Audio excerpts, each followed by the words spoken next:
টানা কয়েকদিন ধরে চলছে ঘন কুয়াশা এবং কনকনে ঠান্ডা। কি অবস্থা কৃষকের ধান ক্ষেত, এসব বিষয়ে বিস্তারিত দেখবো, জানবো এবং শুনবো। ঘন কুয়াশা আর হিমেল হাওয়া সহ কনকনে ঠান্ডায় ক্ষতিগ্রস্ত হচ্ছে এলাকার বড় ধান ক্ষেত। বিপাকে পড়েছে কৃষকেরা। চলছে শীতকালীন বড় ধান চাষ, ব্যস্ত সময় কাটাচ্ছেন কৃষকেরা। তবে টানা কয়েকদিন ধরে চলা কুয়াশা এবং হিমেল হাওয়া সহ কনকনে ঠান্ডায় ক্ষতিগ্রস্ত হচ্ছে সাতসা সহ সীমান্ত এলাকার বিভিন্ন এলাকার বড় ধান ক্ষেত। যশোরের সাতসা, বেনাপোল সহ অধিক ধান খোলা যেন গাছ বিবন্ন হয়ে মারা যাচ্ছে। ফলে বিপাকে পড়েছেন কৃষকেরা। কৃষকের দাবি, আগাম ধান চাষ করলেই অনেকটা ফলন হয় ভালো, গাছ অনেকটাই শক্তিশালী। তবে কুয়াশা আর শীতের কারণে গাছ শিকড় হয় কম এবং বিবন্ন হয়ে গাছ অনেকটা ক্ষতিগ্রস্ত হয়। সেক্ষেত্রে চাষিরা পড়েন বিপাকে।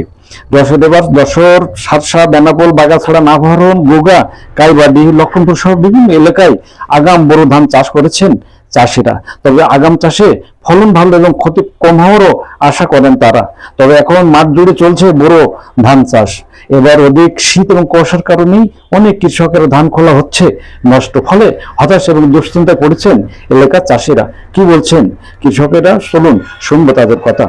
বলছি ধান আগে যেগুলো রয়েছে সেগুলো আল্লাহর মতো ভালো, এখন বর্তমান যা হচ্ছে এগুলো খুব ক্ষতিগ্রস্ত হচ্ছে।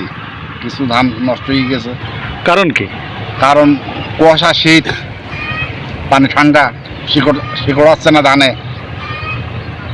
আমরা আগাম ধান করেছি যেগুলো 8 বিঘে ধান রোয়া হয়ে গেছে কয়লা ফসি, সে ধানগুলো ভালো আছে। এখন বর্তমান যে ধান রুচ্ছে সব কুয়াশায় নষ্ট হয়ে যাচ্ছে। আগাম রুলি কি পৌষ মাসে রুলি ধানটা ফলন ভালো হয়। হ্যাঁ, পৌষ মাসে রুলি এমনি ধানের ফলন ভালো হয়। পৌষ মাস রোয়া মাঠে প্রায় হয়ে গেল।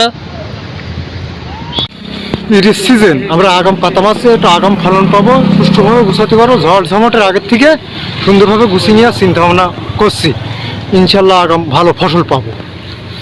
যশোরের সাতসা উপজেলায় চলতি মৌসুমে 24,000-এর ঊর্ধ্বে হেক্টর জমিতে এবার বোরো ধান চাষ আবাদ হয়েছে। উপজেলা কৃষি বিভাগ জানান, ঠান্ডার শেষের দিকে কিছু ধান চাষে সামান্য ক্ষতি হলেও অধিকাংশ ধান ক্ষেত ভালো রয়েছে বলে জানিয়েছেন উপজেলা কৃষি অধিদপ্তর। কৃষি অধিদপ্তরের দাবি, আগাম অধিকাংশ এবার বোরো চাষ হয়ে গেছে। লাড়ি যারা পাতা খোলা ছিল বা কিছুটা ধান যারা চাষ করছেন, তারপরেও তার গরম পানি ছিটিয়ে সহ বিভিন্ন পরামর্শ দিয়েছেন কৃষি অধিদপ্তর। তবে বড় আবাদের আশানুরূপ ফলন হবে বলে আশা করেন কৃষি অধিদপ্তর।